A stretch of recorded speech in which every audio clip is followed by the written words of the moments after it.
Alright, so the last time I did one of these, I think, was the Jack Ryan versus Jason Bourne thing, where I went through those series. And the question that was brought up pretty much after that was, what franchises do we have left to be able to do this with? And it really only occurred to me not too long ago that it would be basically the popular Eastwood franchises, where we have the Dollars Trilogy as well as the Dirty Harry series. And yeah, numbers-wise, it's not exactly even, because there's... I mean, in this box set, it's the Dollars Trilogy plus Duck-You-Sucker. But obviously, the fourth movie in the lineup really is Once Upon a Time in the West. But I kind of decided to kind of stick with the Eastwood theme, and we can still do 3 against 5, because no matter how many movies the Dirty Harry saga has in it, it's going up against the Dollars Trilogy. It's already kind of unfair, even if it's outnumbered. So, and Once Upon a Time in the West, I'm sure I will talk about, because I think I prefer Once Upon a Time in the West to the entire Dollars Trilogy. So it'll no doubt probably get talked about in the future anyway. So I thought I'd just go ahead and keep this Eastwood versus Eastwood, and just talk about the trilogy. And Duck-You-Sucker may be somewhere down the road too. Maybe with Once Upon a Time in the West, I guess we'll see. So that's what we're going to do here. A couple of notes real quick before we start is there's like so much going on in the past week or so that I have been shooting them kind of individually. So like when you're watching this, I've basically already shot everything that's going to be in this video you're about to see.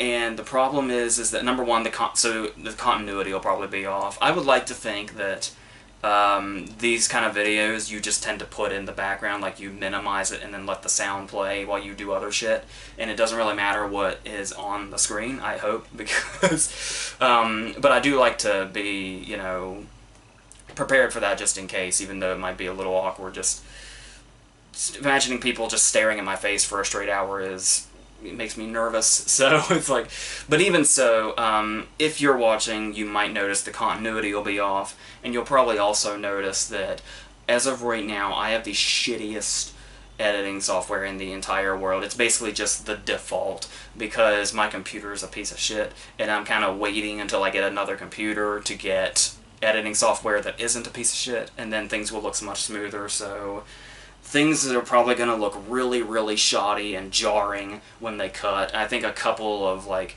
I go to say something and then it'll just cut off and go to the next one, and it looks bad, but just try to ignore it. Hopefully it's like the real changes. You know, those black dots when you see a movie on film where it's like you notice it and then it's just gone and then you can just pick up where you left off. I hope it's like that and not too jarring and ridiculous, but it looks, when I put it together, it looks pretty bad, because it looks fine in the software, but then when I play the video back, it's all wrong. So it's just gonna be like that, but hopefully we will fix that in the future. So we're gonna start with the Dollars Trilogy, which obviously begins with A Fistful of Dollars, where Leone kind of, I guess, borrowed the idea from what they had done with the Magnificent Seven about 4 years prior, where they decided that that samurai movies kind of almost fit in the same vein with westerns, just in a totally different setting with totally different types of characters, but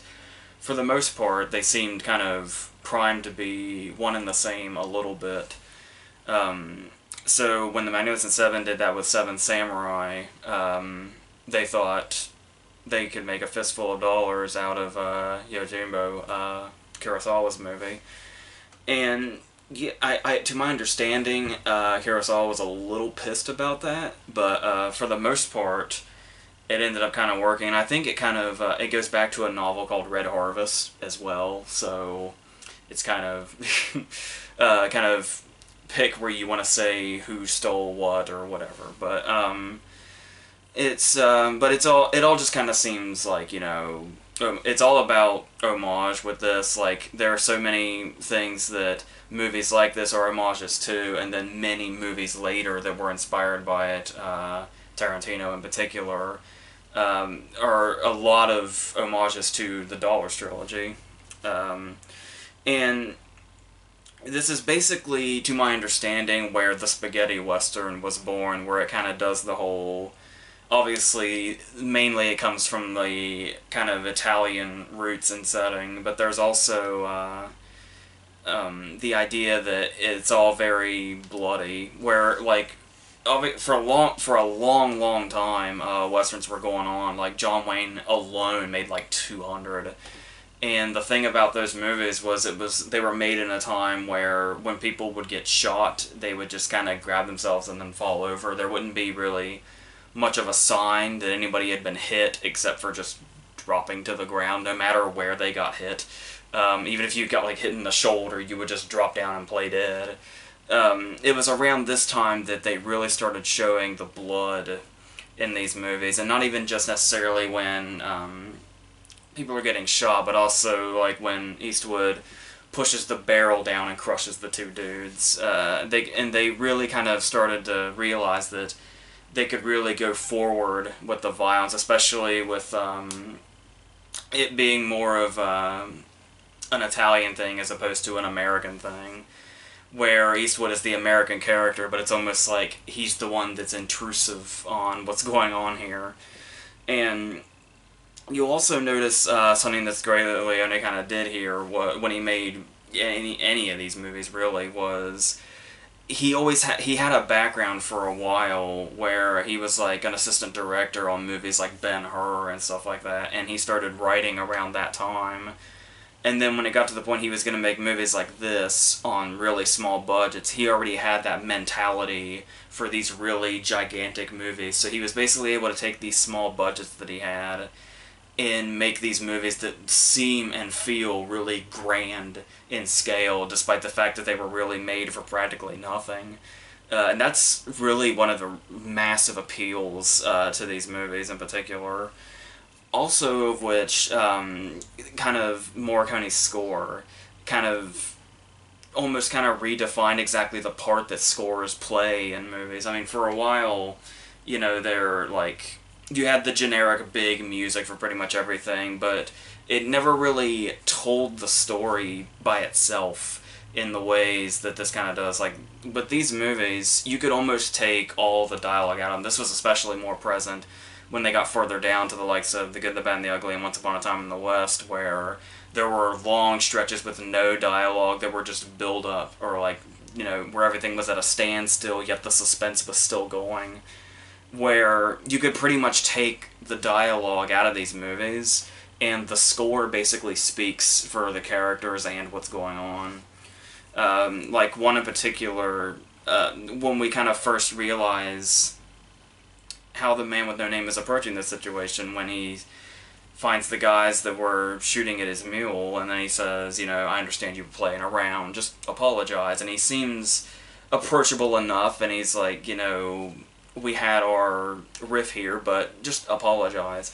And then when they do not, he just looks at the ground, and then we get that Leone close-up when he looks back up. And from the time he looked down to when he looks back up, he's basically a different character. He's more bloodthirsty and violent, and it's like a whole other side to him that just comes out. And the score underneath this speaks volumes. Like, if he didn't say anything else when he looked back up, just Eastwood's face and the score would have said everything. And that's a really powerful thing throughout the entire trilogy, especially. And that's kind of really, like I was saying, where scores kind of really... they kind of take from this, and they realize that scores by themselves don't just have to be in the background to make things exciting, or to make, just background noise. Like, they can actually really convey what is going on in this scene just as well as an actor or a director or even a production designer could, or of course an editor. And that's was really a great starting point here that Morricone was able to pull off with this iconic music he was able to make, particularly in The Good, the Bad, and the Ugly. And this also kind of showed the one thing about Westerns in general is how simple their stories are. Like, that's kind of the main thing. It's usually There's a good guy that's either already in the town or he comes through the town, and then there is the bad guy that wants to take over the town or wants something in the town, and they have to duel until 99 out of 100 times the bad guy will die. And it's more or less not that much different, but they did throw in some clever touches here and there, and they do kind of have having him amidst the ongoing war already, and how it's kind of, he's able to kind of play both sides and kind of manipulate them, but he's not incapable of being manipulated himself. Like, there are also moments when he starts to realize not only is he playing both sides and against each other, they're kind of playing him too. And I like that he's this very cool character that's able to just come in and do this, but he's not immune to having it happen to himself too. He's not like completely unstoppable, despite the fact that he can shoot all the dudes around one dude just so he can have a final confrontation with one, stuff like that. It's also stuff like that where you see the influence, and how another thing that makes these movies so interesting is the way it was able to kind of, there were a billion westerns before this. Like, westerns go all the way damn back. And then we come up here to 1964, and despite all that stuff, this movie is able to create scenes and moments that would ultimately, that they created, that would become cliche later. And how they were able to kind of take what is necessarily a classic western, but they pretty much completely reinvented everything and made everything seem like it was a brand new genre, despite the fact that it was like there had been a billion before it. And this one in particular, A Fistful of Dollars, it's a bit more, I guess, on the flashy side when you think about the really long takes in the later movies. And it does kind of tend to get overshadowed because it's, for a few dollars more, it's considered to be a huge step up, and then The Good, the Bad, and the Ugly is considered like one of the greatest movies ever. And it really makes A Fistful of Dollars look very small in comparison, and in length too. Like, it's like, what, an hour shorter than The Good, the Bad, and the Ugly, and half an hour shorter than for a few dollars more. So it just seems by itself very basic and very kind of straightforward, and not near as impactful. But when you look at what it was starting at the time, that's what's really important, and that's when it came to be, you know, all the stuff, the having the shield underneath his poncho to stop the bullets, all this stuff that seems so cliche now. Really, A Fistful of Dollars was kind of this starting point in this reinvention, and the thing that really kind of gets me the most about these movies, particularly this one, is the presence of Eastwood. Not just what he brings to the character and how he's able to kind of do so much internalized stuff and yet somehow really do a lot with these close-ups and kind of just create the essence of this character. It's the fact that, well, number one, before this, the only thing he'd really had credits with was TV. Like, Rawhide, I think, was the only real thing he was known for at this point. And he's able to come in and do this. And then you realize that, you could say this about Morricone, too. Now, I don't mean to jinx anything, because I do have a tendency, I did this with David Bowie, where I will do a versus on a movie and talk about an actor and how I love that they're still around and I love what they're doing and that they should do more, and then they die. Just so you know, as I'm shooting this, just in case, God forbid, but just in case, Eastwood and Morricone are still around as I'm talking to you right now. And the great thing is that they are still so active. Morricone just won an Oscar, and Eastwood's still directing movies, and he did that baseball movie like 5 years ago, but he's still very active doing movies like American Sniper and Sully. I think he's in pre-production for his new one now, if not in production. He moves so quickly when he makes movies, too. And the interesting thing about that is to realize that some of the creators of these movies are still around, especially the face that we see, Eastwood, that we associate with it. He's like 87 now, but he's still very much active, and it's to think that this guy's still around, and these movies are so kind of iconic and they're so immortal, they feel like they've existed forever. And it's kind of insane when you look at these and think that it's almost like cinema Bibles or something. It's like, it feels like it was the full-on start of something. And so it's always just mind-blowing when I watch something like Gran Torino or $1 Million Baby, and it's like, that's the guy. That's the guy that's in that time that made this iconic character that people will just...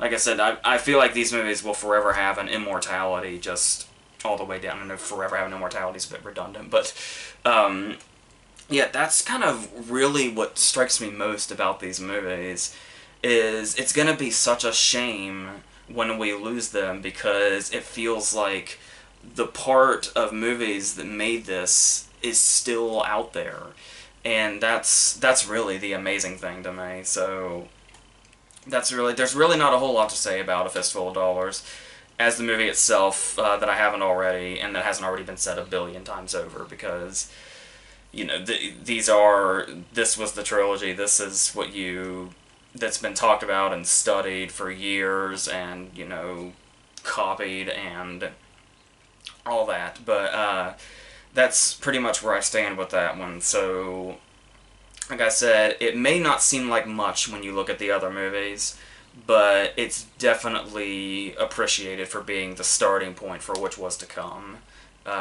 which we will discuss. Now, going off of that approach we were talking about, where Leone kind of started in the big area and then went to extremely, extremely low budget, yet somehow able to make them feel grand. This is kind of when he really started to take off and really, really went into that grand approach, starting with... This was kind of the first time we really got to see one of those really kind of long opening shots that he eventually became known for. And this start when he goes into... We start with seeing somebody just in the distance on a horse, with all the desert around them, and it's just this big, wide shot with just this tiny speck of a person. And typically, when you imagine a tiny speck slowly coming into the foreground at a very slow pace, you figure this will be the reveal of the protagonist, of the hero. But instead, this person is shot off of their horse, and the opening credit sequence comes up to the horse just fleeing the scene. And that kind of sets us up for this world. This is kind of the perfect introduction to the world we're about to not necessarily be thrust into, but put back into. And here we actually start with our... It's hard to say antagonist. I'd say India is the real antagonist, but it's our first glimpse at Lee Van Cleef in this series. And this particular character, while not near the villain that Angel Eyes is, he is a very threatening force, and the first time we see him interacting with people, you sense immediately the kind of impact he has, because he runs into like 3 different people. There's like the guy on the train, and then the guy at the station, and then one more, and every time he has an interaction with somebody, they start off talking to him in one way, and then once they've made eye contact with him, suddenly they take on a whole new outlook and very much go in line with what he needs them to do, just with simply a look, without even really saying anything. And that pretty much tells you everything you need to know about this character going in. And that is before we are introduced to our protagonist, who is Eastwood again, who is, despite the Man with No Name carryover, everything in this movie is... Everybody that's in this movie before is a different character, up to including the guy that plays India, who is Gian Maria Volonte. I hope I said that correctly. Playing, he was Indio in this, but he was also Ramon in A Fistful of Dollars. He was supposed to be Tugo in The Good, the Bad, and the Ugly, but apparently he wanted to do another movie instead. So we have these 3 characters coming together, much like we'll see in the next movie. And it's these 2 characters who start off as kind of enemies, but it's kind of in a playful way. where we kind of see them constantly competing with each other. There's the apple tree scene, when it's something as innocent as Eastwood helping a kid get apples out of a tree, and then Lee Van Cleef has to come in and say, "I'm better than you." And it just kind of goes back and forth, and the whole idea that they're both going after Indio for two totally different reasons. It all kind of makes a story that, quite honestly, I guess I'll just go ahead and say this. For a Few Dollars More is probably my favorite in the Dollars Trilogy. It was when I was growing up, and I was kind of surprised to revisit it later in life and realize that I still think For a Few Dollars More is probably my favorite, my personal favorite of the Dollars Trilogy, despite the status that The Good, the Bad, and the Ugly has. And it really kind of starts when these two see each other for the first time. That scene when Lee Van Cleef has the spyglass and Eastwood has the binoculars, and they're just kind of... he's just kind of surveying, and then he sees that Eastwood is watching him, and he's not the only one that's at a perch here and at a kind of a standing point amongst the town itself. And I like that's a really great starting point, and really kind of builds up not just how they're going to be throughout this movie, but The Good, the Bad, and the Ugly too, despite the fact that they're playing two different characters in that. And this is when also Leone just really seemed to embrace taking on that kind of Western imagery, despite the fact that he was so clearly making something bigger. Because, like, we have the stuff like the imagery, like shooting the spur and making it spin and stuff like that, but there are also all these wordless confrontations. And it's because there's, like, you know, the moment when, like I said, it's sort of playful but still kind of antagonistic towards each other, when Eastwood and Lee Van Cleef are just shooting each other's hats away, and he's making, you know, Cleef run down the street for it. And there, obviously, one of the great, most memorable scenes of the movie is this confrontation between Lee Van Cleef and Klaus Kinski, where he just walks up to him, and to basically show who's in charge, he strikes a match off the back of his neck. And it's kind of one of those kind of acts of degradation akin to, like, the grapefruit to the face that Cagney did in The Public Enemy. And this back and forth that they have, where Kinski's response is to just blow his match out. So then he takes his cigar out of his hand and lights his own pipe with it. And it's just these silent confrontations where they're doing everything to confront each other but shooting each other. And I just love how that's such kind of a build-up to, obviously we're going to ultimately have a standoff at the end where bullets are flying and people are dying, but for the most part, it's just these little moments that really make up this movie, and how that's pretty much what the movie is. It's just these kind of little moments throughout the movie. There's hardly, because the plot is so incredibly simple, they both want India for two different reasons, and they're going to go do that. It's just a matter of who's going to get to them first, and whether or not they'll partner up and possibly split it up.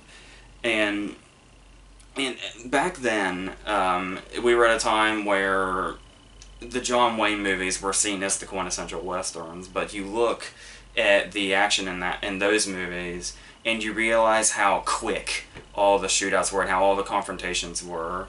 And as much build-up as there was to that, it made the westerns back then feel very anticlimactic, because it was like a whole lot of build-up for the movie, but then the shootout was just a shootout in the end. So Leone started taking this approach where everything in a shootout has to be drawn out. Like, you have to really, really wait for that moment and really, really earn it before they pull their guns out and somebody shoots another person. And because when you look back, and obviously he's getting longer because A Fistful of Dollars was only an hour 40, this one is half an hour longer. And you look back at a lot of those when John Wayne was starting out and he was doing like a billion movies at a time, they were all an hour long or less. So there was really no build-up. They were just a few moments here and there, and then somebody would get shot or thrown in jail or whatever, and then the movie would just end. And here, just that approach that a lot of westerns seem to want to borrow from now, where it's, let's really, really earn that shootout when the bad guy gets shot. Let's just not quickly do it all at once. So, and some people, you know, will look at this and probably say maybe it's indulgent on the director's part, but I really think it just shows a love for the genre to not just want it to be over with as quickly as possible, and to really kind of want it to be this really big moment when somebody goes down. And I think that's really where it stands tall among not just, you know, what the Dollars Trilogy, but Westerns in general. And it was a really great starting point. So, and we kind of need, like, The Good, the Bad, and the Ugly is considered the end-all, be-all, but we really needed for a few dollars more to transition us to The Good, the Bad, and the Ugly. We really needed it in this time frame. So, that's pretty much all I really have to say about that. So, let's obviously go on to the, just a little turn here, what is considered to be the big, you know, Western of all time. And so you kind of start, obviously, like I was saying, we jump ahead, and there is a half an hour more for a few dollars more than there was a fistful of dollars. Well, now we're really getting into it, because the Good, the Bad, and the Ugly, the extended version, which I think is the version most people consider to be the version now, is 3 hours long. If it's not 3 hours long, it's 3 to 5 minutes short. But yes, it is the Western epic, and obviously before Once Upon a Time in the West came along. But obviously, what we'll immediately start off with is the score, which of course it's supposed to sound like a coyote howling, to my understanding. And it basically, the sound of that score has forever become synonymous with standoffs to a very tiring degree. And the interesting thing that they do here is the score is like such a the score is basically, I know this is kind of a critic cliche thing to say, but for real, the score is basically like a character in the movie, more or less. It seems to have just as much control over what happens as everything else. Like the editing is cut in line with the score and not the other way around. And so that gives it an immediate iconic status when the movie begins. We see the first glimpse of the opening credits, and we hear that sound, and we know what movie it is, and we know everything that is supposed to be coming. And also, when you look at the title, where we have The Good, the Bad, and the Ugly, which is Eastwood, Lee Van Cleef, and Eli Wallach. And the thing here, though, that I really like is, I mean, it seems like the obvious way to take, but still, the way it's pulled off is quite masterful, where we are very blatantly introduced to who's who. We introduce Eli Wallach. The Ugly is written on the screen, Lee Van Cleef, the bad, and then Eastwood, the good. But kind of the whole point of the movie seems to be just how blurred those lines get. And how Eastwood is considered the good, but he does so many shitty things throughout the movie. And Angel Eyes is so just cruel and evil that you could totally buy him as the ugly as well as the bad. Because there's always kind of that line where, obviously Eastwood kind of has a middle ground here, but the bad and the ugly for sure are very interchangeable. Eli Wallach's character does some really shady shit as well. That whole scene when he drags Eastwood through the desert is just maybe more brutal than anything Lee Van Cleef does in the movie. But to go on that, I would just like to say I do love this opening scene when, Lee Van Cleef's opening scene, when we've already been introduced to Wallach at this point, when Angel Eyes has to interrogate this guy to find out Bill Carson's name, basically. And there's a whole, I think it's like 10 minutes or 11 minutes into the movie before a word is said. Something like Paul Thomas Anderson would borrow when he made There'll Be Blood. And there is this whole scene where we were talking about how Leone likes to draw things out. And like I said, we're jumping to 3 hours now. So we know he's really, really basking in that. And really taking in those moments and really savoring them and using them to the advantage of the story. So when he walks in and he does all this stuff, he doesn't even necessarily... He does eventually interrogate the guy, but to get the guy to begin speaking, he just tortures him with total silence. He tortures him by not saying anything, and just doing, and just sitting down with him like they're two buddies, and just staring him down and eating until the dude breaks. And that's all. He knows that that's all he needs to do. It's probably one of the best villain intros ever. And I always liked what Lee Van Cleef said about how the reason Leone cast him as the villain in The Good, the Bad, and the Ugly is because they forgot to kill him and for a few dollars more. So then we go forward, and even though Eastwood is our poster child here, he's got the poncho, the cigar, the hat, and all that, really Tuco seems to come out of this our main character. We, I think, without a doubt, spend the most time in the movie with him. And the great thing about this is that Wallach really made him a character where it's like, at the start, it pretty much seems like he could just be the comic relief. And it kind of feels like that's all he's going to be. But then, as the movie goes on, he ends up being the most fleshed out character. It's to my understanding that Eastwood was actually kind of unhappy with how the movie turned out, because he felt like it was bloated, which in the extended version I can't understand, but I'll get to that when I finish this thought. And he was also unhappy with the fact that the characters didn't seem all that fleshed out, except for Tuco. It seemed like basically Tuco's movie. And which is another interesting thing in this that kind of, you know, combats this whole calling it the Man with No Name trilogy.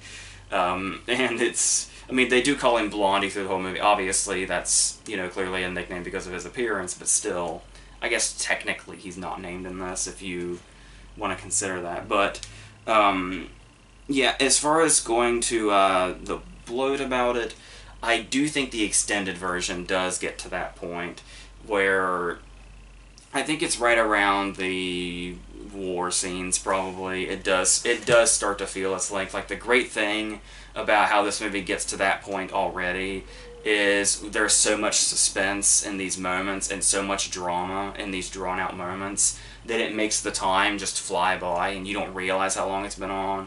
But the movie does reach a point where it does start to feel its length, and that kind of undermines what greatness comes in the final act. So that's why. So I don't think it's perfect in that regard, but I do totally understand where a lot of it comes from. A lot of the love comes from.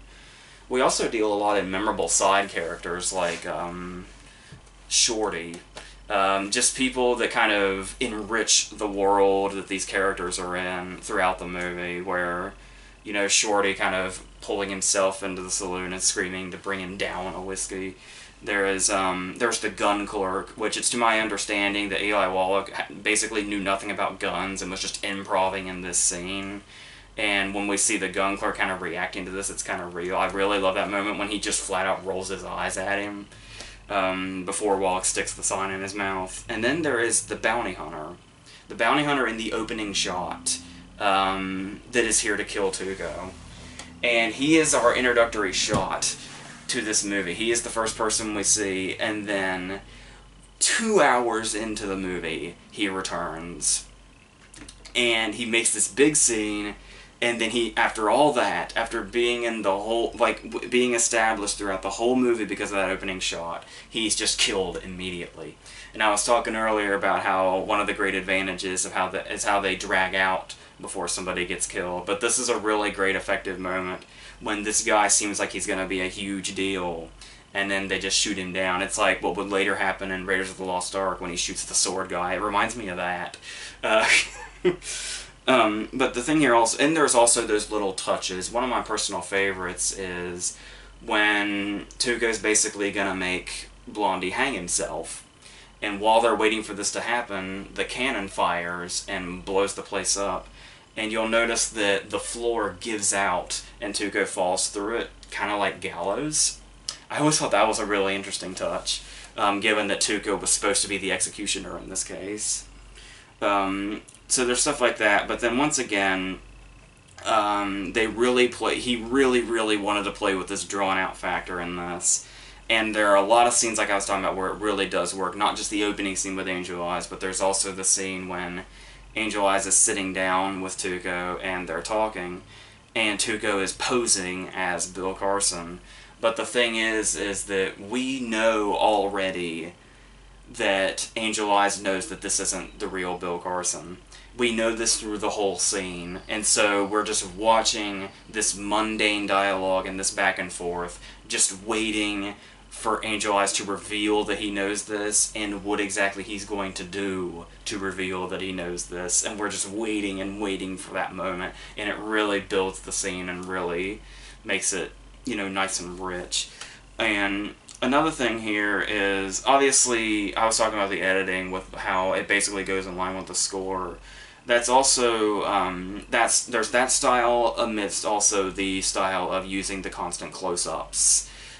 Which, once again, today, is, like, back then, like, nowadays it's hard to do that without seeming like parody. Like, I think it was almost Leone's whole idea was to almost kind of borderline parody westerns in these very, very dramatic scenes with the constant cutting, and how we get closer and closer to their faces each time we cut back to them, and how it builds this. But at the same time, it was kind of like nothing anybody had ever seen in a kind of a serious western before at the time, and now it's like practically standard to do that. Like, that's the ultimate, you know, final western showdown thing to do, because this movie did that. And that's the thing too, just the way he uses the techniques in general, because, which is what made him so influential, because the thing here is, you look at the technique, like, he basically used those techniques, and that's how he built the world. Like, the whole, everything, like, a character doesn't see something unless it's actually in the frame. And pretty much, if it's not in the frame, it doesn't exist in this world. Which explains moments like, at the very end, when he's making Tuco dig for the gold at gunpoint, and then we see that other shovel come in the frame, and then Angel Eyes is here. And it's like, you look at this really, really vast outlook, and you see there's just endless desert, it's all flat. So, for Angel Eyes to be in this scene, he would have had to have walked all the way in this very clear, open territory, all the way through the cemetery, then up to the grave, and throw the shovel down, and then throwing the shovel down is his ultimate reveal. It's because, as far as the movie's concerned, that's not happening, because it's not in the frame. 1 minute Angel Eyes is not there, then 1 minute he is, because that's what the camera tells us. And that is the kind of the storytelling that he uses here. Same thing with, when Eastwood's going to shoot down the other guy, and then Tuco appears next to him with a gun to his head, how there should be no possible way Blondie didn't hear him, but that's because he wasn't on screen. And I really love how he's able to just do that, and thus make this extremely fictional world, because we obviously live in a time now where moviegoers are obsessed with realism. Like, if there's things in the movie that are unrealistic, people just dismiss the movie entirely because a few things take them out of it. But to see that Leone just really embraced it and made this world that it strictly exists in Leone's mind and the screen it's projected onto, and that's it. This is where this world exists. It is strictly a movie in a fictional place, and that's how everything is so dramatic and so big and so just, like I said, it's just its own creation. It only exists in its own world. And I think that's something that's really missing from movies today, because, like I said, people are just so obsessed with everything being set in reality and being grounded in reality. This is a movie that just goes so overblown and over the top, but in a really great way, to the point that it just creates its own world. Like, this is the reality it lives in. It creates its own reality instead of having to be grounded in another one. And I think that's something that makes it really special, too. So that's the reason that I totally understand that to many, many, many people, especially, like, hardcore moviegoers, this isn't just the ultimate spaghetti western, it's the ultimate western in general. Like I said, I prefer For a Few Dollars More, I prefer Once Upon a Time in the West, but that doesn't in any way takeaway with what this movie accomplished and the things we've been able to have in movies because of The Good, the Bad, and the Ugly. So it'll always be something in film. And now, keeping up with the Eastwood theme, but going on to a mostly totally different character, but maybe not as different as you might think. We now have Dirty Harry, starting with his first movie, which was just called Dirty Harry. And I'm not totally sure whether or not it was meant to be a franchise at this point, but it did kind of really take place in this year, 1971, where we were really kind of getting this kind of redefining, and not necessarily redefining, but like a cop movie makeover, if you will, where it was, because before this we'd had the cop movies like Bullet and something like maybe Harper. Harper was a private investigator, but more or less in the same vein. And here, in 1971, we started to take more of this, I guess, R-rated approach, where everything was getting a lot grittier. We had this, The French Connection, and Shaft all in the same year. And it kind of felt like this whole kind of revisioning of cop movies was happening at once in this year. And we kind of have we start off with this dialogueless opening, where it's the scene and then it's the follow-up scene, where we have the sniper, Scorpio, watching the girl in the pool, and then the whole thing plays out. It's kind of like, if you fast forward to the opening scene of Jack Reacher, I feel like that incredible scene borrowed a lot from this opening scene, where we just kind of watch in silence as he kind of, targets her and then just kind of waits and then eventually pounces. And then we have the follow-up scene where Harry comes into the scene and everybody's investigating. But once again, it's like it's from a distance and we're just getting our opening credit scene. And it's just this perfect introduction without having to say anything. Something Eastwood's characters do very well, especially in this era. And we go in and we start to realize very quickly what kind of character this is. The title kind of sets up something altogether, where you kind of think a character with this name, you tend to think, when you think of a dirty cop, you think of, like, corruption and all that, all the stuff that Serpico went into, stuff like that. But then we learn that it's more on the lines of, it could be, a double thing here, but it's also, what he tells us is it's because it's basically left to him to do the dirty jobs. And we also get to know this character in ways where he's not the typical cop hero that we once saw or once knew. It's more, he's the guy where when he walks in and the mayor asks him why nothing's being done, he tells the mayor to his face, because I've been sitting on my ass for 45 minutes waiting for you.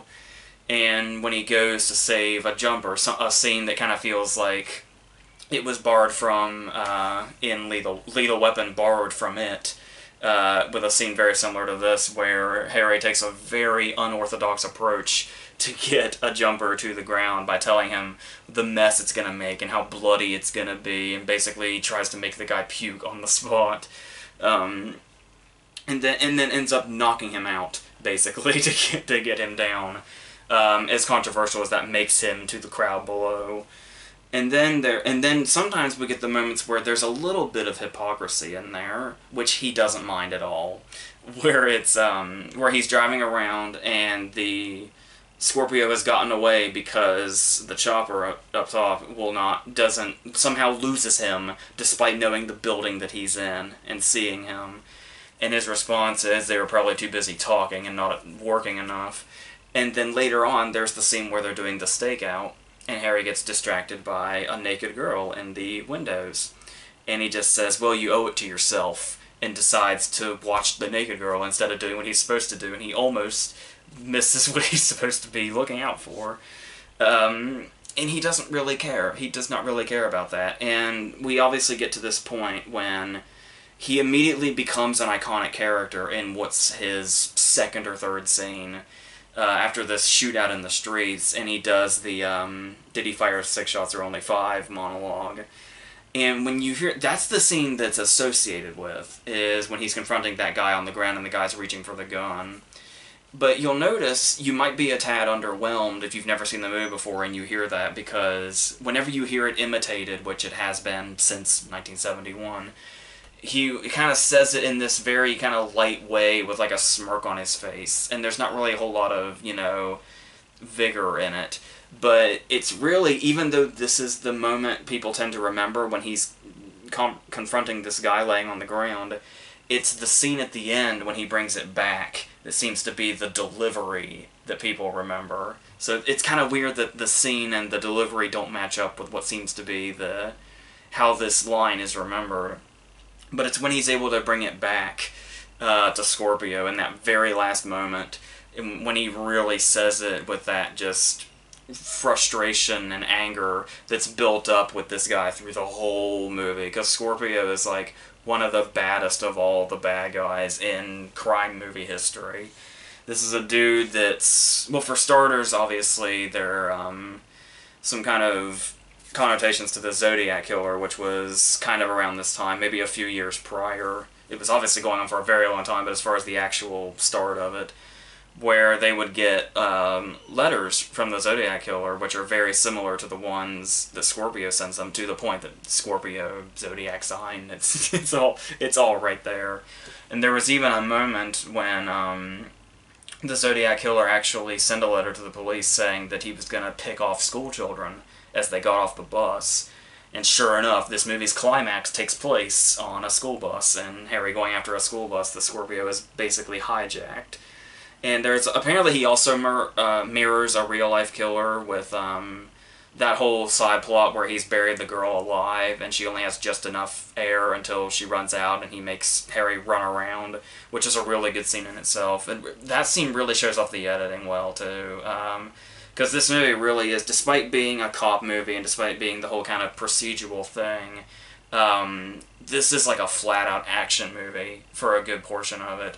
Whether that's just running around and trying to answer phones, or just these big-ass shootouts, both of which they merge together very well, and really kind of show you the direction. You could tell this was very influential in where cop movies ended up going. That's where, much like the Dollars Trilogy, this was very influential on another genre. And the fact that Eastwood's kind of at the head of this and seemed to be able to pointing that stuff in direction. Not to mention, obviously, our directors like Leone and here, Don Siegel, who he collaborated with a lot. Most notably, The Beguiled, which is amazing. And Sofia Coppola has a lot to live up to with her new movie, but I have hope, just because of how good that story is. But to go on, in order to have a really good cop story, you have to have this monumental villain. And we have that here. I really love the scenes with him, much like the opening scene, but then his second scene as well. The use of no dialogue. It's a guy by himself on a roof with a sniper rifle, killing people from a distance. So there's no reason for him to have much dialogue, so he pretty much has none for the first half of the movie. And I really love these scenes. It reminds me also of, it would have been maybe 3 years or so before this, Peter Bogdanovich's movie Targets is incredible. If you haven't seen that, definitely. If you really like these sniper scenes and the way they play out, that is definitely a movie you need to look into if you haven't. And we get these moments where, and another reason we don't really need the dialogue is the score for this movie is so well done too. It's that very, despite the really kind of nerve-wracking, suspenseful stuff that's going on here, the score is very like jazzy, and I think at the time they were calling it psychedelic rock. Where it seems kind of odd if you think about it, but when you actually see the way it plays out, it's strange how perfectly it fits the scene and how much it actually serves to build that suspense. And there's the actor, Andrew Robinson, playing Scorpio is amazing. You probably remember him from Hellraiser, or maybe further down, he's the Presto You're Bald guy from Child's Play 3. That's where you...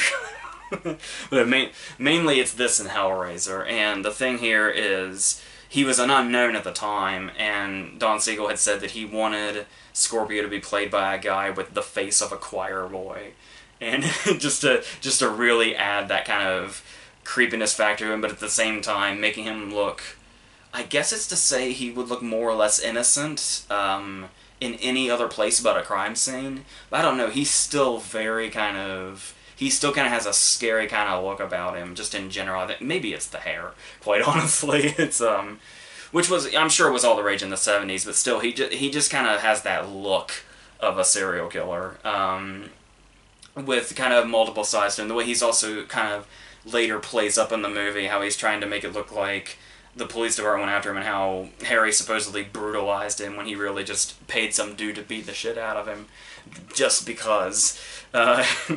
And he's able to do all this. He's got that laugh, too, that really menacing, can't get it out of your head laugh, and the whole, sometimes stuff that even happens off screen, like when he shoots a 10-year-old boy to death. We don't see this happen. We just see a little bit of the aftermath and somebody mentions it. But it is just enough for us to realize just how low this guy can go and just how completely off-the-wall fucking insane he is. And he's absolutely played to perfection anytime Robinson's on screen, to the point that I guess it was one of those cases where this seems, I mean, it certainly speaks to his performance, but I think it also speaks to the craziness of the world in general. This was one of those performances where afterwards the actor got death threats in the mail, so it's, you could attribute that to how good he is in it. I'm sure it's certainly played a part.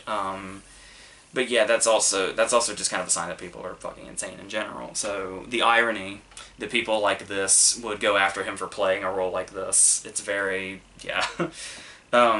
And we talked about, with A Fistful of Dollars, that Eastwood really had only done, like, Rawhide at the time and, like, minor roles in movies.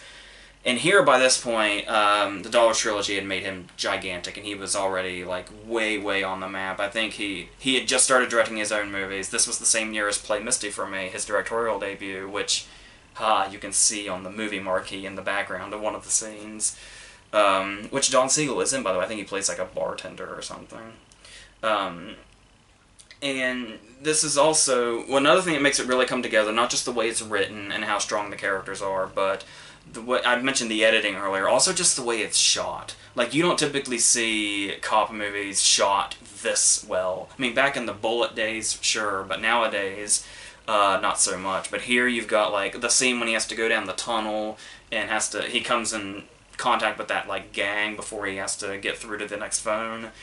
There's the one that really stands out to me is, I unfortunately have not seen this on a theater screen yet, but I would really love for that to happen before I die. And what I've always kind of thought was, I can imagine how magnificent the stadium scene must look on a theater screen. I would really love to see that at some point in my life.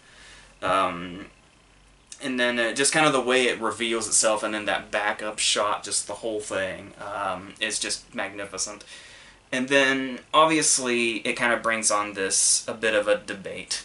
Because there was the whole, it's kind of stance, you could say it's political stance. We know Eastwood has been very vocal about that, lately especially. And then there was also, they went after the usual suspects to play Dirty Harry initially. Like, they wanted Steve McQueen, and McQueen said, well, I just did Bullet, and I was just offered the French Connection and turned it down. I really don't want to do the cop thing. And then they went to Paul Newman, and Paul Newman said that he thought it was too right-wing for him, but he said, get Eastwood. And then that's how we got to this. And, yeah, there is kind of that, it kind of sets up the debate of, at what point, like the whole Bill of Rights, and at what point do you lose your rights? Should that time ever come, regardless of the kind of person you are? And then there's the movie's moral position in general was very, very controversial in '71. Like, I think the Oscars were picketed that year, and it was seen as promoting violence and police brutality. I understand, I guess, where that's coming from. It's not particularly shy about those things by any means. But regardless of that, I don't think that changes, whether that's good or bad, it doesn't change the fact that this is an expertly made, exciting, and engrossing action movie, with, like, really two fascinating characters at its core, Harry and Scorpio, and watching them kind of go at it. And, like, there was this whole thing where, I guess this was pretty much the original script. Eastwood was saying that he got multiple scripts down the road, and I guess one of them involved, like, military snipers coming in, and it was, like, this whole big, gigantic thing. But he wanted it to go back to its roots, that original screenplay that it basically turned into Harry versus Scorpio, and that's all it was. Just two dudes shooting it out, and one of them kills the other. Very, very much like a Western, more or less. So, yeah, that's where I stand with this. I do understand where those controversies come from, and I do understand how it could be seen as, like, a movie with a strong political standpoint.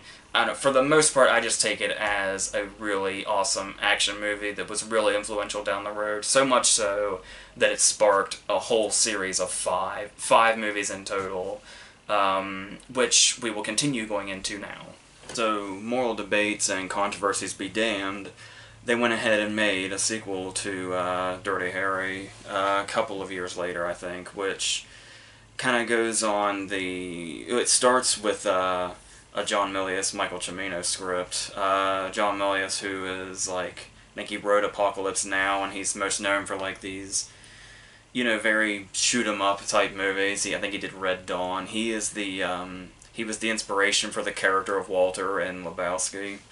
And, of course, Michael Cimino, who gave us The Deer Hunter, as well as, like, Heaven's Gate and that Desperate Hours remake. But still, two very big names to put on this script. It's my understanding that Milius actually kind of toyed with the script of the first movie, but it ended up being, like you'd expect, a little too over the top. But they did manage to go here, and they kind of embraced the whole...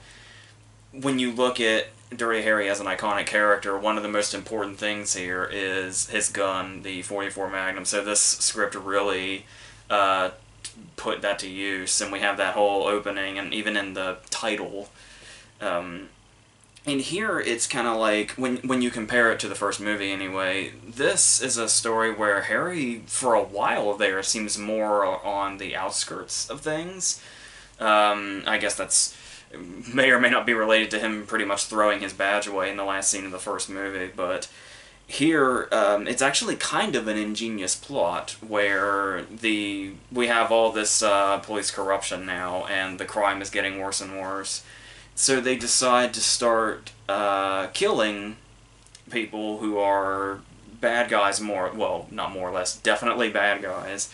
But just willy-nilly and with a Magnum, as if Harry was doing it, after Harry's so much established in the first movie, how he's willing to break the rules to get criminals.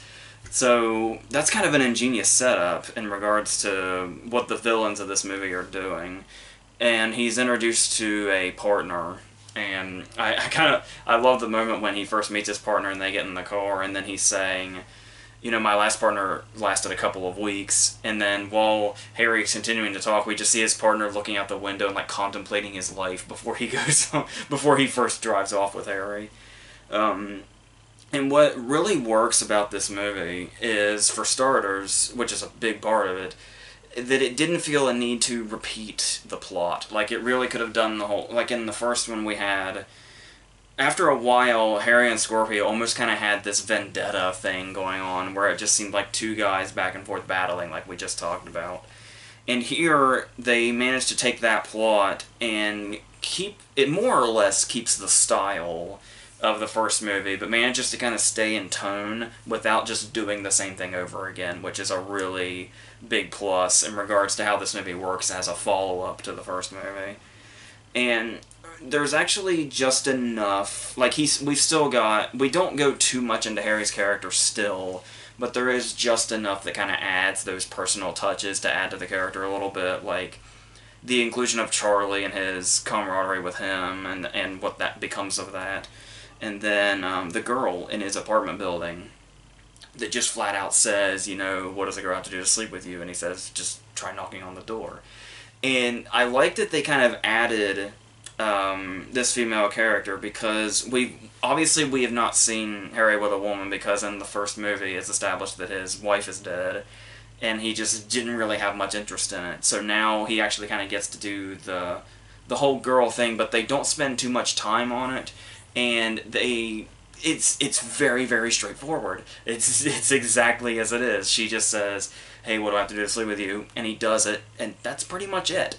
But it just kind of adds just a little bit to his character. The girl is really likable, too, in just the few scenes that she has. So I like that they kind of did add that, but really wasted no time by doing so. They just added a little thing to his character with it, and then they just moved on from it. And it really never comes back after the last time we see her. It just kind of abruptly goes away, but that's all it really needed to be there for, so I liked how they handled that.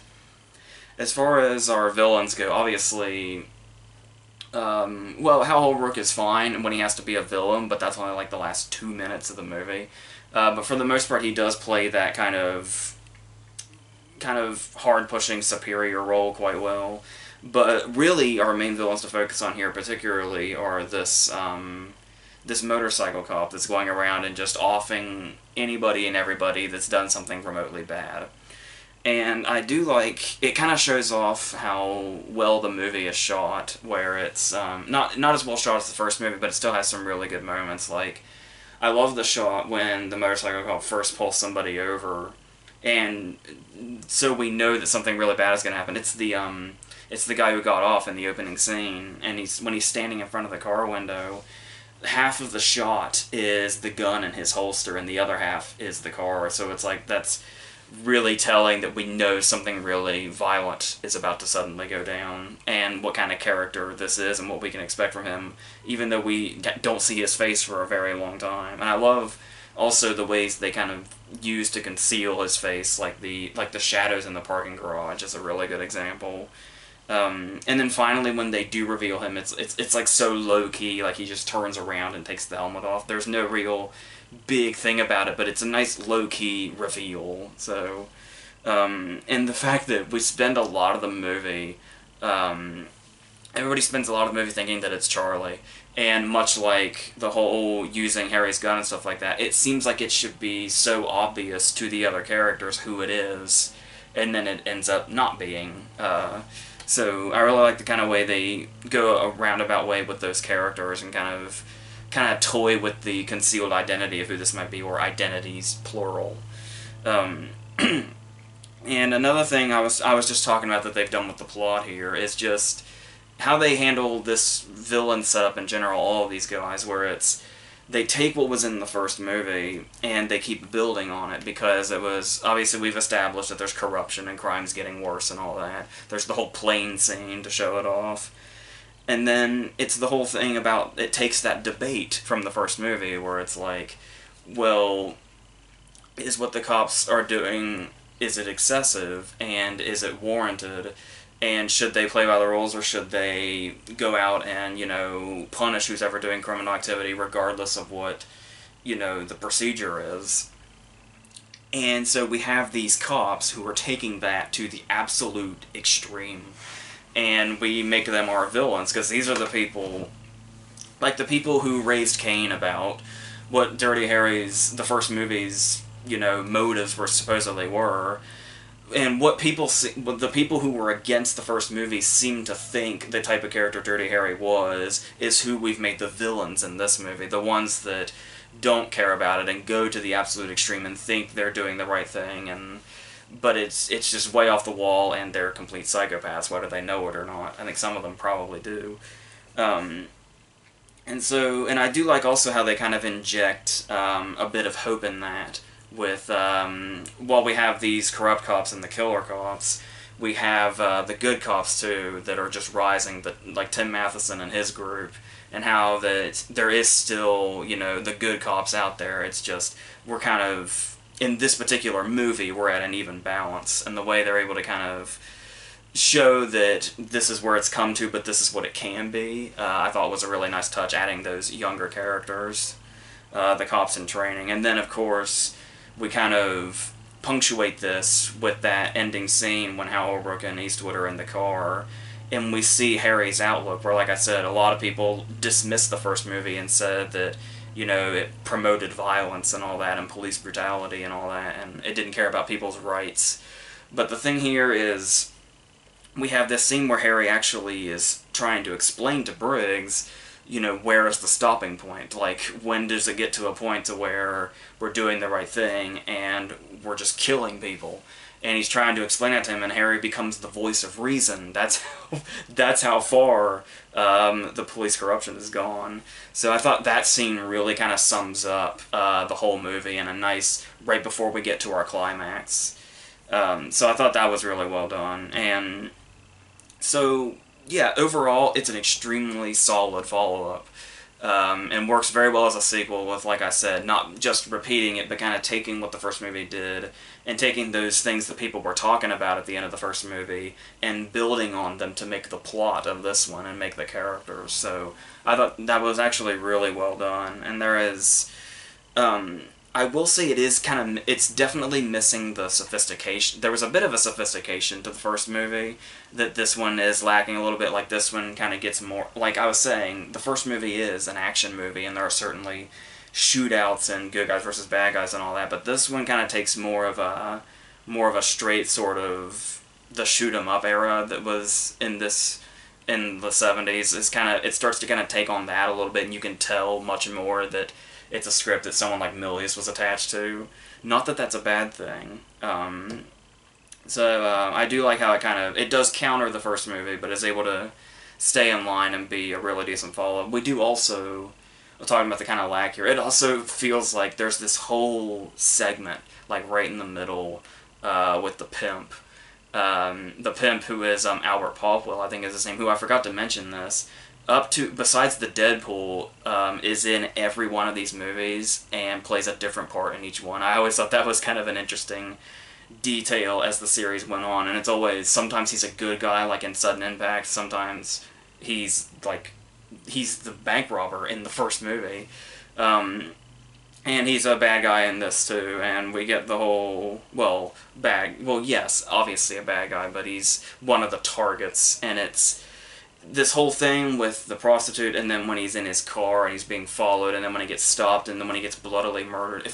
This whole pimp segment felt like it was lifted from a blaxploitation movie or something and put into a Dirty Harry movie.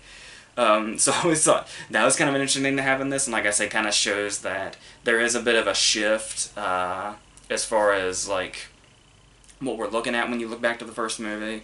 But still, for the most part, it plays right along with it, and was probably the best sequel. So there's, it did kind of have, it did kind of set a high bar in regards to, this is what we can continue Dirty Harry with.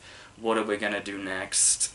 And, well, you'll see. So the funny thing about the Enforcer is that when I was getting ready to do this and prepare for this whole, franchise versus franchise thing, I was getting together the movies. Obviously, I have the Dollars Trilogy all together in that box set, but the Dirty Harry movies I have all scattered around because I have them in alphabetical order. And I had 4 movies together, and it was kind of like, for about 15 hours, I was suddenly convinced that there were only 4 Dirty Harry movies. And then it suddenly dawned on me I was forgetting one. And so yes, I don't know what it says about the Enforcer, but for a brief period there, I forgot it existed. And it's right smack dab in the middle of the series too. It is the 3rd one out of 5. So now that that's been established, it's kind of like, well, let's revisit it, because we clearly need to, and see what we get. And yeah, well, obviously it starts, as they often do, where Harry has been demoted, because he's basically kind of like horror movie killers. You know how every time there is a movie where a horror movie killer will be killed, and then in the next movie they'll just be alive again, and in like the lower series didn't even bother to explain it. They were just there again with no explanation. That's basically how Harry keeps ending back up in Homicide, because he's always demoted because of the events of the last movie, supposedly, and then they'll be like, oh, by the way, didn't anybody tell you you're back on Homicide? Just like that, no explanation. So you just kind of go with it, and it's fine, because we're in the 3rd movie in the series, let's just go with it. But then again, we have to remember our time period, because Of all the Dirty Harry movies, I would say The Enforcer is probably the most dated. The Deadpool probably gives it a run for its money, but obviously you know I was talking about a specific plot. We've got that old plot going now where it's Harry's got a new partner, and who is it? It's a woman. And then we have to play up that whole thing. And at the start, it is like his major concern is that he just genuinely thinks she's not qualified. Like, she's been working in the department for like a decade, but up to this point it's just been like as a clerk, and she doesn't have like a felony arrest on her record yet. So there is stuff like that, but then we get those moments when he's kind of... Eastwood in these scenes, when he first learns he's going to have a female partner, is kind of like... He's kind of playing it like somebody doing an Eastwood impression, where he's like gritting his teeth and doing the mumbling and just that anger at things aren't the way they should be or whatever. And it's it's almost like somebody doing an Eastwood parody. But after a while, it does kind of get to that point to where... Well, yeah, we do also have to go through the stuff where it's like, when it turns out she does in fact know her stuff, he's like so surprised about it, and it's really, yeah, especially today, it doesn't really look that great, but eventually as it goes on, it does show that it is in kind of an interesting direction, because as we were talking about, with Harry not having a wife, and really the only woman we've seen him mingle with was that girl in his apartment in Magnum Force, which was a very, very tiny, tiny part of the movie. This is pretty much like, we've barely seen him interact with women throughout the movie, unless they've been victims. And here it's very interesting to kind of watch how he would do that, because by this point, you know, we're a little curious. And once it gets past that cliche stuff, it's fine. I guess. Like, he doesn't, like, stick with that through the whole movie. They do try to do the stuff where it's, like... Where this movie, as far as the series goes, is significantly lighter.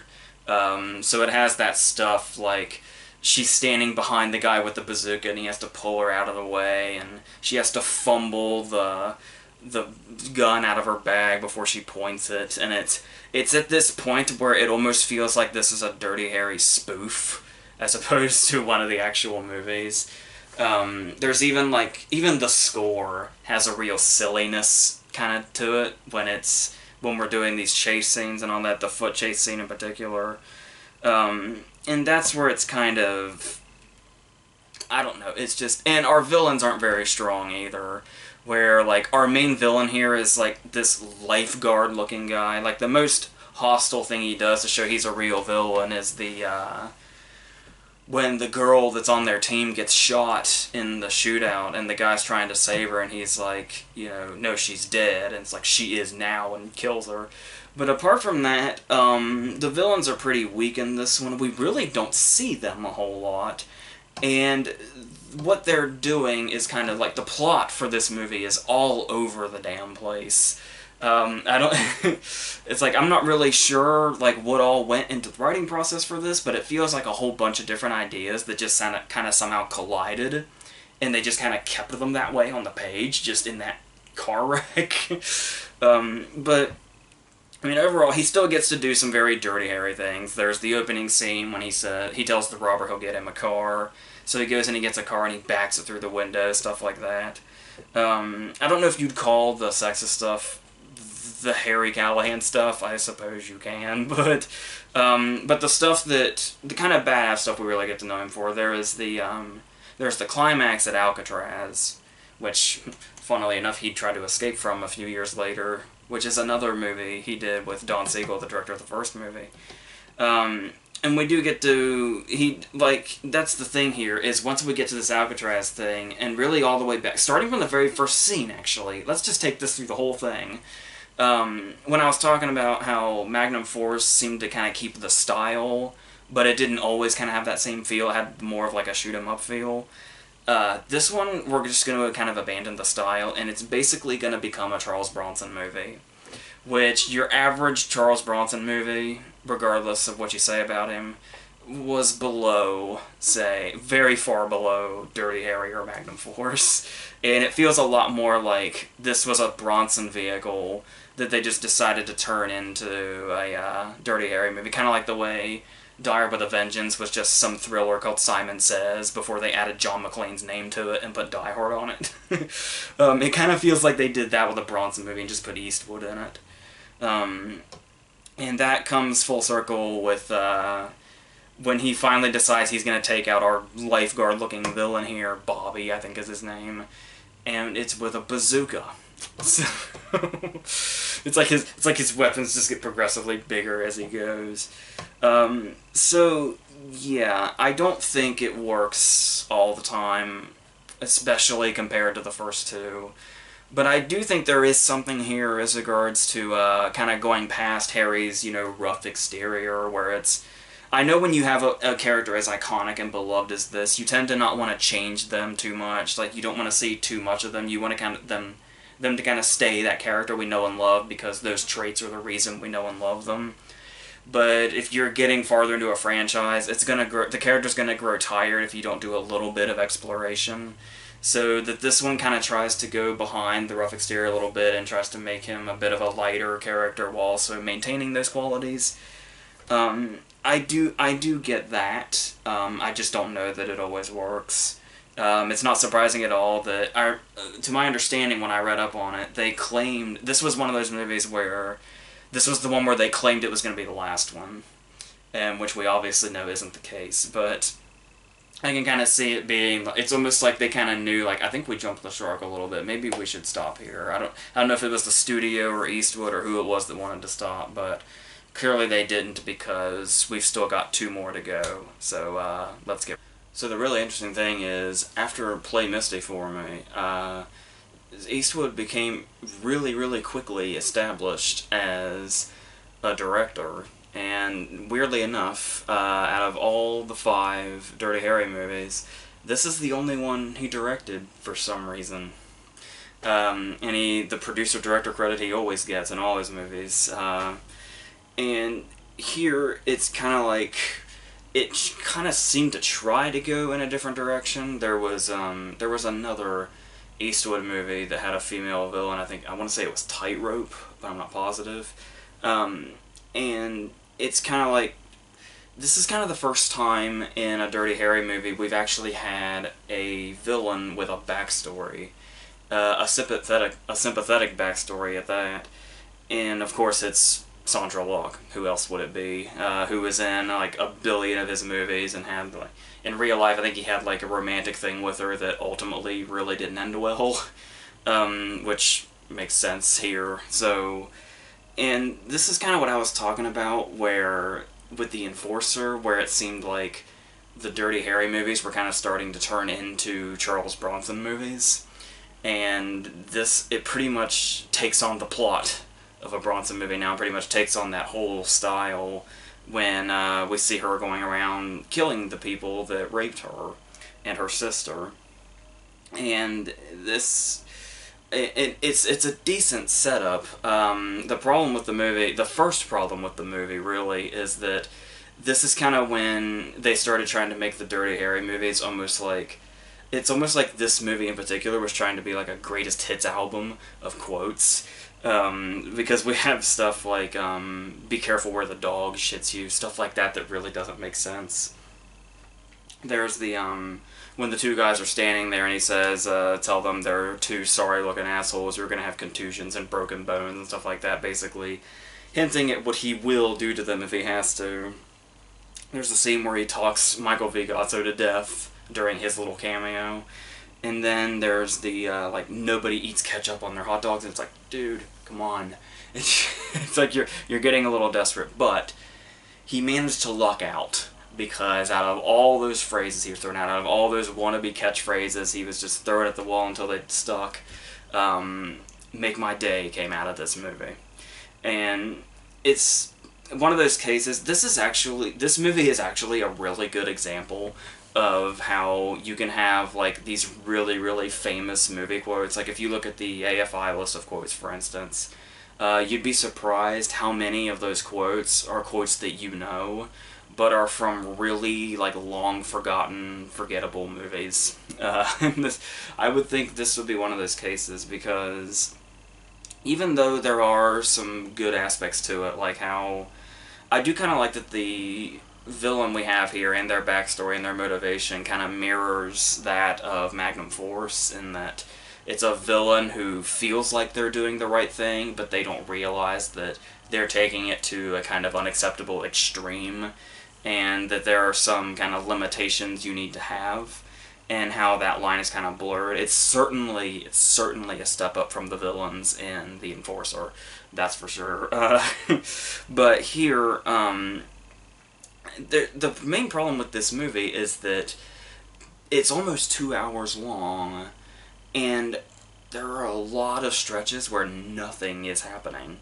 At least that's the way I see it, where it's... I mean, yeah, she's doing the killing and all that, and then Harry's doing the searching for this killer and trying to piece it together. But, I mean, apart from that, there's just really not a whole lot going on in this one. There are some action scenes, like the Molotov cocktails in his car, but that's not really as exciting as it sounds when you see how it's executed. I don't know if it's just he didn't have much of a grasp on action at the time, or what it was, but... yeah, this one almost just kind of feels like total kind of... It's weird this is the one he felt passionate enough to direct, unless it's simply because there was a major part that Sandra Bullock could get. That's the only thing I can think of why he would be drawn to this one of all of them. It's certainly not bad, and it does get better as it goes, for sure, especially when we get to those moments where it's not just that, you know, droning on of her killing individual people that we know she's hunting. When those people start fighting back, the movie does start to get more interesting, and how Harry kind of gets in the middle of that.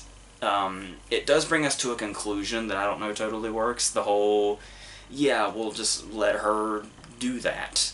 We'll just let her get away with that. And there's kind of the whole, it really, really sets up the female villain thing, where it's how female characters haven't really had a place in the Dirty Harry movies up to this point, because, like we've been saying over and over again, his wife is dead since before the first movie. Then there was the girl from Magnum Force. Then there was his partner in The Enforcer, and a little more, who sadly died.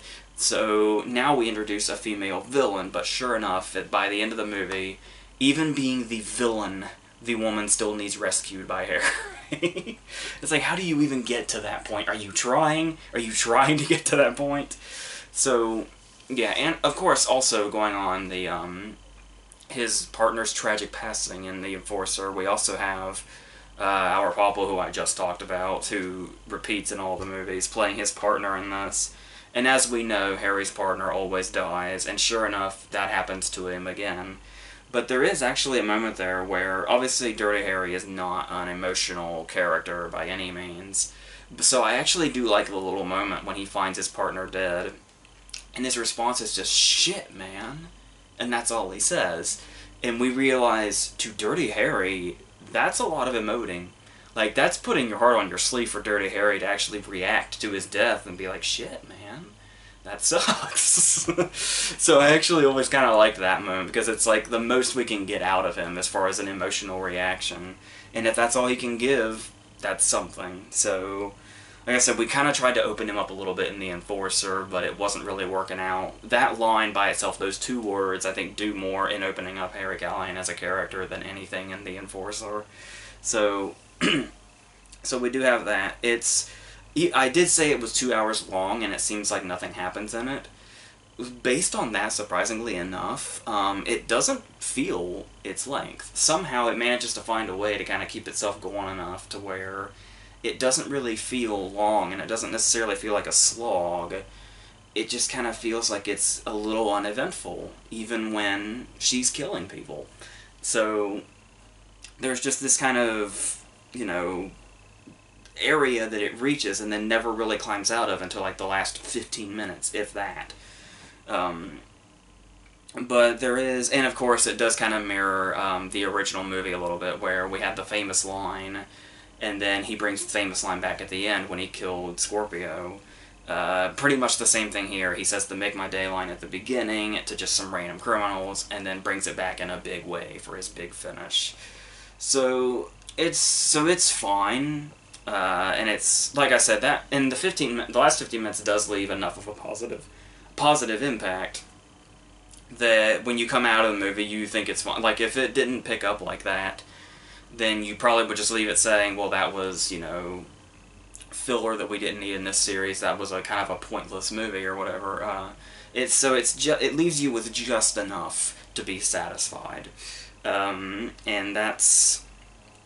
I guess that's the best it could do. But overall, it does bring enough to where it doesn't feel totally pointless, and you know, like the performances are fine for the kind of movie that it is, and just the idea of introducing a sympathetic villain into this series, which was really kind of new to it, because all the other villains were like just really, really bad dudes and all that. I mean, I guess technically the main villains are the rapists, but for argument's sake, we'll say that she was the main villain for most of the movie. So, where she basically just acted like a serial killer. So, it's... but yes, overall, it leaves you with just enough to be entertained enough, and to back away saying, yep, that was a Dirty Harry movie, the end. So then we jump ahead about 5 years to the grand finale, if you want to call it that, of Dirty Harry movies. And that is, of course, the Deadpool. The one I talked about a little earlier being probably one of the most dated of the bunch, with the Enforcer. And, well, the thing here is, well, I love, for starters, that if you look at the progression of the cases, you can see he's losing his hair more and more, and that is so prominent on this cover. Because he's obviously, because the jumps in time between movies are getting bigger. So this is finally where we ended it, though, after he claimed the Enforcer was going to be his last one. And we go back to the mystery killer format, where it's a dude that's shrouded in the shadows killing people, mainly pretending to be Liam Neeson. Well, Liam Neeson's character. Being the Hollywood setting, you know, it's pretty... we could say, yeah, he was going around pretending to be Liam Neeson. That would have been an amazing movie. But no, and we also, on top of that, we also do this whole feud with the media side plot that Harry's got going on, for whatever purpose that serves. But I think we all associate this movie with only one thing. I think anybody that knows anything about any Dirty Harry movie looks at the Deadpool and strictly remembers it as the movie where we get Jim Carrey lip-syncing Welcome to the Jungle as a drugged-out rock star. And it's kind of at this point where you start to question the plot.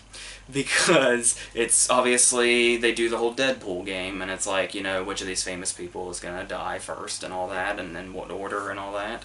And it's like, so these are clearly famous people. Only problem is it's like, okay, Jim Carrey's character is a rock star. Why is he lip-syncing for a music video of a pre-existing song with the pre-existing audio? It's like, I know it's actually in a movie, but still, we're supposed to be under the impression that this is like a rock star with a bunch of original music and all that.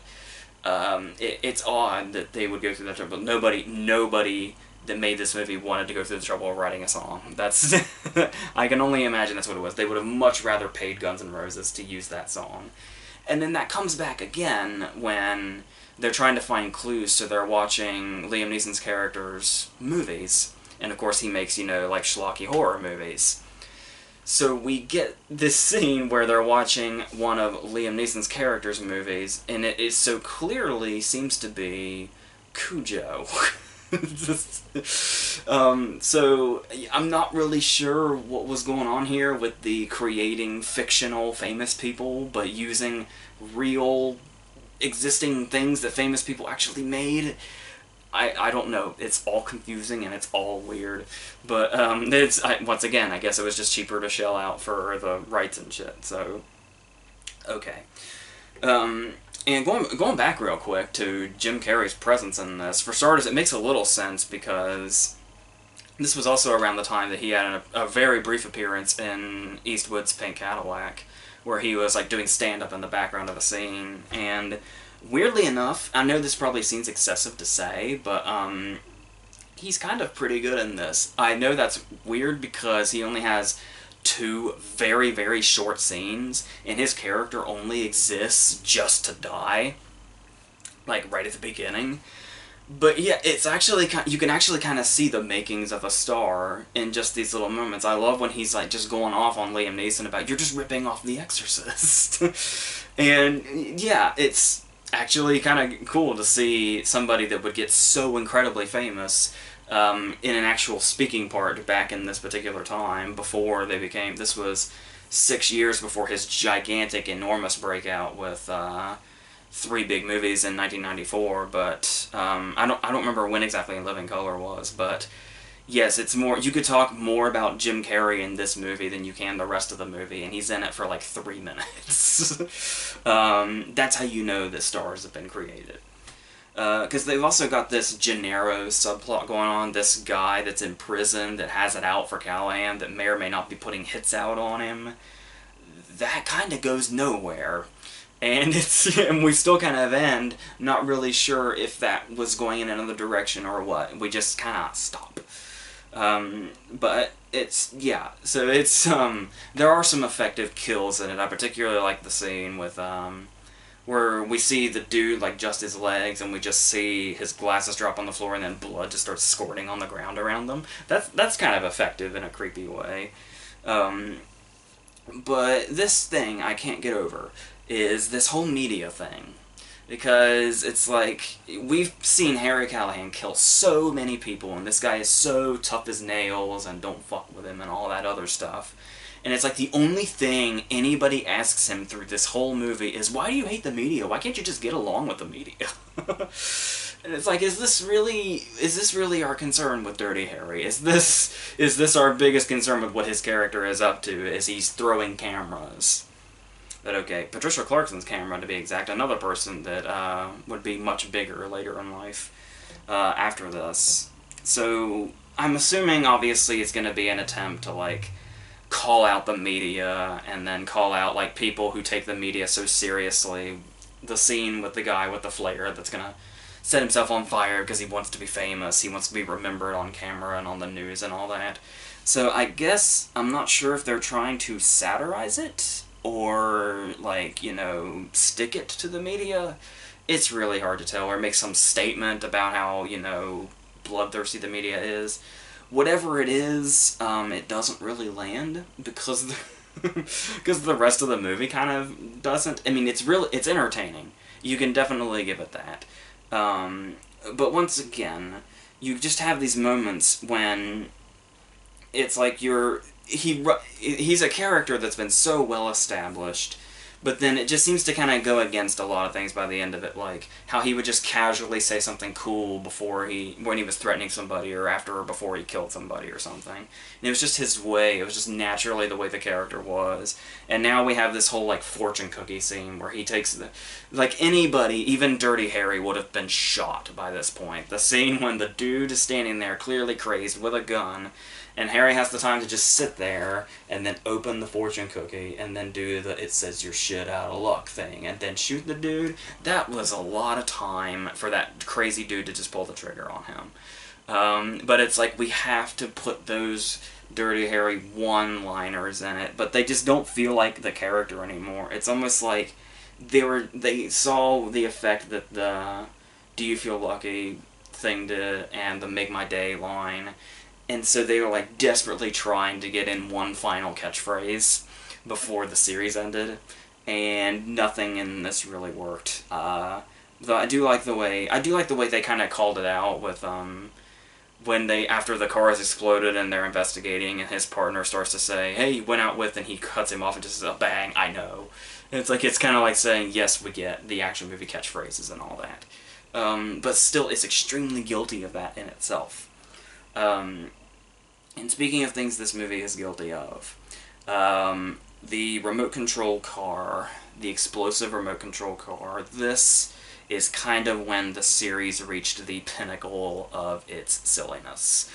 I kind of get the idea. I get why the idea would probably seem interesting in, like, a writing room, but this is one of those cases where you just wait for a series to just completely go off the deep end. There's always that, yeah, it's the jumping the shark moment. I think we can easily look at the explosive remote control car for the Dirty Harry series as jumping the shark moment. That's, Especially when, I mean, I do like that they kind of somewhat tried to make it comedic, like when Harry sees the car, figures it out, and then speeds away in reverse, and his partner's just like, I don't get this. But for the most part, I think it's supposed to be this really, you know, exciting, intense action scene, and it's like, it's Clint Eastwood in a real car being chased by a remote control car. This is what Dirty Harry's come to. This is what those scenes with Scorpio and the final showdown with that and the school bus of children and the suffocating girl, it all comes back to a remote control car chasing Harry around the city. But I can't say that without clearly acknowledging that this movie did at least get the entertaining factor down, even if it seemed to kind of go completely off the wall to the kind of character and his world that we were used to, and what really made us grow fond of it in the original movie in Magnum Force. But yeah, so it's a series that did lose its way, but it did always seem to find a way to at least make things entertaining. And of course, after he harpoons the killer into the wall, we get that one final moment where he takes the gun and he twirls it, which of course brings us totally full. So I think that's gonna do it for this. Hopefully that editing wasn't too terrible and made you flee the scene as soon as possible. But yes, so I think we're gonna close this now. And as far as, you know, picking one over the other, I think that's pretty clear. Dirty Harry is a really great movie. Magnum Force is a really great follow-up.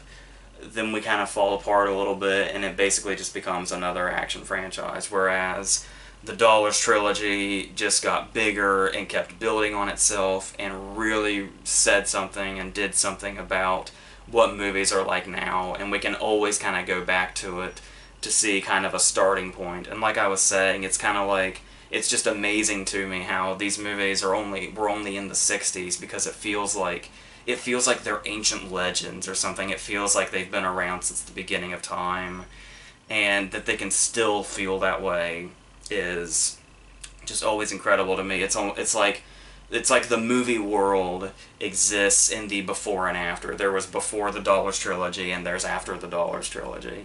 And I think that really says something about how big of a deal and how influential this whole series was on, like I said, not just westerns, but movies in general. So I think that's obviously just a massive, massive accomplishment that can hardly be topped. So that's, I think, pretty much our conclusion here. So next week, I was talking about Spider-Man will be coming out, but it might be like Sunday night or around that area when you get like a review of it. In the meantime, I saw Before I Fall, so I'll do that to hold you off on Friday. But and then a follow-up Versus where we get into a hugely popular movie, and one that could reasonably be compared to it because it's another actor that's keeps them in line. So yes, that's what we have here. So we give a huge thanks to Clint Eastwood for giving us such, you know, a great foundation for action movies and cop characters as well as westerns, not to mention Leone and Morricone and everything they created, and how this all they're kind of the real foundation of where this trilogy really stands and what followed it. So yes, so I think that's going to do it here.